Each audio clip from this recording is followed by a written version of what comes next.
Halo semuanya, oke langsung aja yuk kita mulai pembahasan yang seru banget hari ini. Kita bakal jalan-jalan ke masa lalu, tepatnya mundur sekitar 1400 tahun ke belakang, buat nyari tahu apa sih definisi asli dari kepemimpinan yang hebat itu. Di zaman sekarang tuh, kita kan sering banget ya disodorin berbagai teori soal kepemimpinan. Tapi sadar nggak sih, kalau cetak biru alias blueprint kepemimpinan yang paling keren dan paripurna itu sebenarnya udah ada sejak berabad-abad lalu. Nah, di pembahasan kali ini, kita bakal bedah sejarah para pemimpin besar ini buat ngungkap rahasia sukses mereka. Tapi sebelum kita melangkah lebih jauh, aku mau nanya sesuatu yang penting banget nih ke kalian. Coba deh dipikir-pikir. Menurut kalian, ciri-ciri pemimpin yang baik itu kayak gimana sih? Apa harus yang punya keberanian meledak-ledak? Atau yang kejujurannya nggak bisa dikompromi? Atau mungkin yang super empati dan dermawan?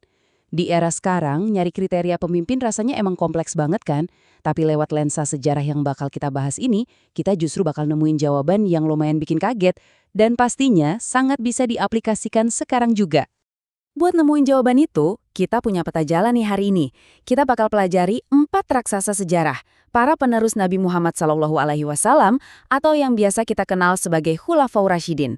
Kita akan bahas tuntas sosok Abu Bakar As-Siddiq, Umar bin Khattab, Utsman bin Affan, Ali bin Abi Thalib, dan puncaknya, kita bakal lihat gimana cara narik teladan mereka ke kehidupan sehari-hari kita.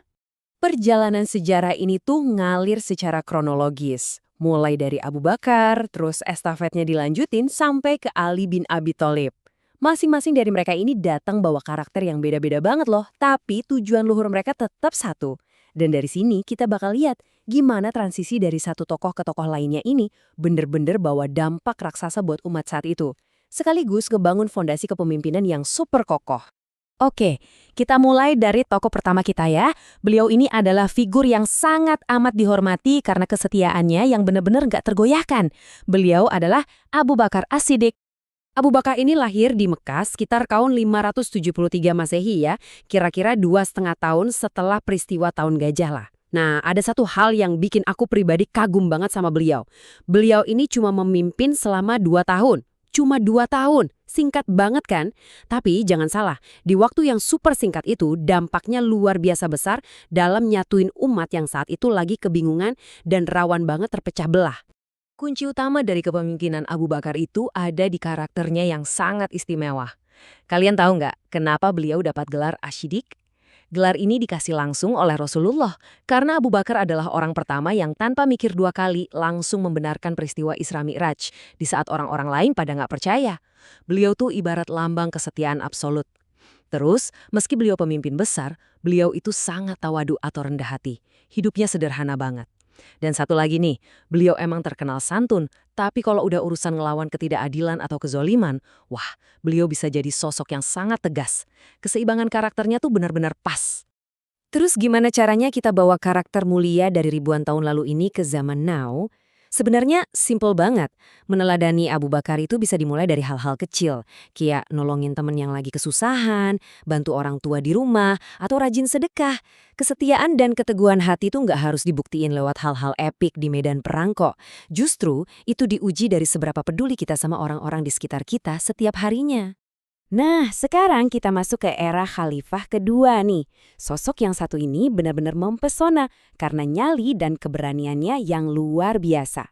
Ditambah lagi, beliau ini adilnya tanpa kompromi. Yap, Umar bin Khattab. Umar lahir sekitar 13 tahun setelah kelahiran Rabi. Kisah masuk Islamnya beliau ini dramatis banget kayak di film-film. Jadi suatu hari pas Umar lagi emosi berat, beliau nggak sengaja dengar adiknya, Fatimah, lagi melantunkan ayat suci Al-Quran dari surah Toha. Begitu dengar lantunan itu, hatinya yang keras seketika luluh dan jadi damai. Sejak saat itu, beliau langsung nyari Nabi buat masuk Islam. Umar kemudian memimpin selama 10 tahun, dan di bawah kepemimpinannya, Islam benar-benar ngalamin transformasi dan punya kekuatan yang masif banget. Sisi paling menarik dari seorang Umar bisa dilihat dari gelarnya, Al-Faruq.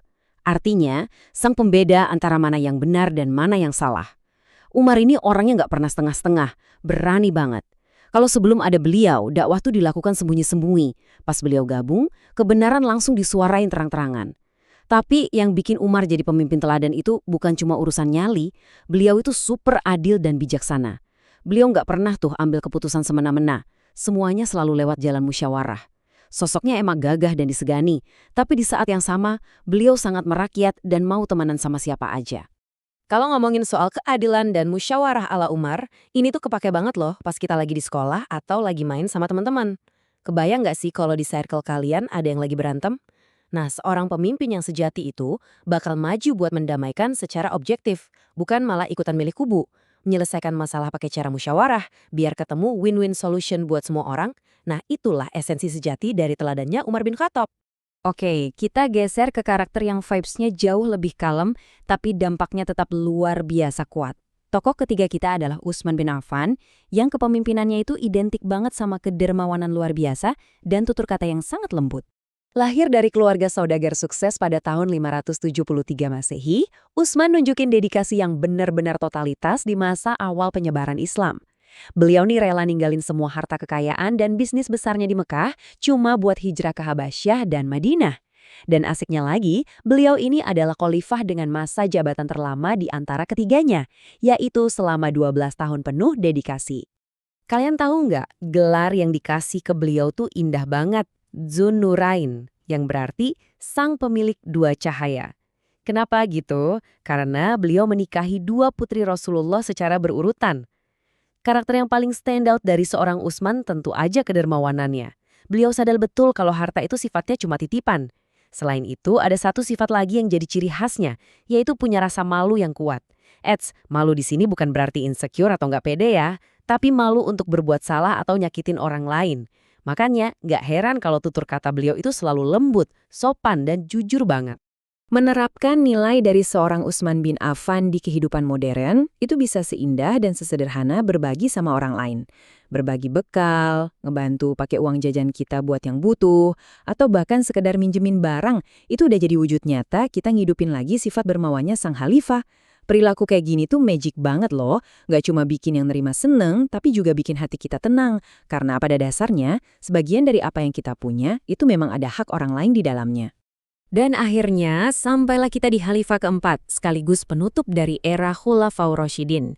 Beliau adalah Ali bin Abi Thalib, seorang pemuda jenius yang tumbuh jadi pemimpin berilmu tinggi, bijaksana, dan sangat pemberani. Ada satu fakta yang luar biasa banget dari Ali. Kalian bayangin aja, beliau memeluk Islam di usia yang masih sangat muda, 10 tahun. Beliau termasuk orang-orang pertama yang masuk Islam. Karena dididik langsung oleh Nabi dari kecil, kepribadiannya benar-benar terbentuk sempurna. Di kemudian hari, Ali memegang kendali umat selama 5 tahun, melewati berbagai dinamika dan tantangan luar biasa yang butuh kecerdasan tingkat tinggi buat nyelesainnya. Ngomongin karakter Ali ini emang gak ada habisnya. Beliau punya gelar Karamallahu Wajaha, yang artinya Allah memuliakan wajahnya. Ini karena dari kecil, beliau nggak pernah pakai wajahnya buat halal buruk atau buat nyembah berhala.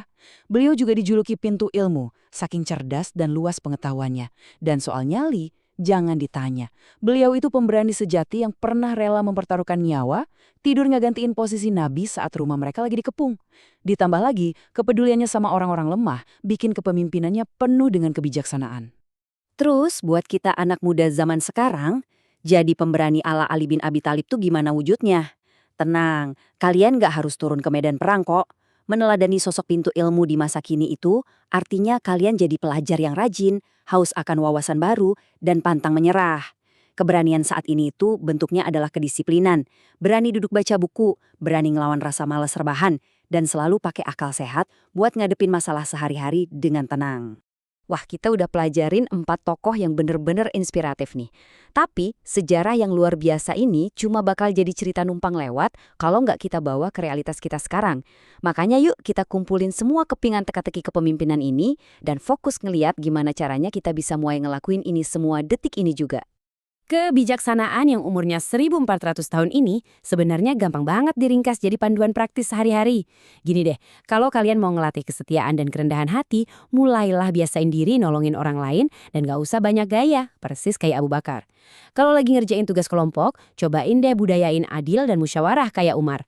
Terus kalau lagi ada rezeki lebih, atau sekedar lagi ngobrol sama orang tua dan guru, ingat-ingat tuh kedermawanan dan sopan santunnya Utsman. Dan yang paling penting, kalau lagi pusing ngadepin ujian sekolah, langsung panggil semangat pantang menyerah dan cintanya sama ilmu dari seorang Ali. 4 jalan yang beda, tapi semuanya bakal ngebentuk kita jadi pemimpin hebat di masa depan. Dan itu bawa kita ke penghujung pembahasan kali ini. Nah, dari keempat raksasa sejarah tadi, dari Abu Bakar, Umar, Utsman, sampai Ali, sifat teladan mana nih yang mau kalian praktekkan hari ini juga? Nggak usah nunggu besok-besok, pilih satu aja dulu, langsung lakuin, dan lihat sendiri gimana hal sekecil itu bisa bawa perubahan besar buat diri kalian dan orang-orang di sekitar kalian. Makasih banyak ya udah seru-seruan belajar bareng hari ini. Tetap semangat menggali ilmu, dan sampai jumpa di pembahasan kita berikutnya.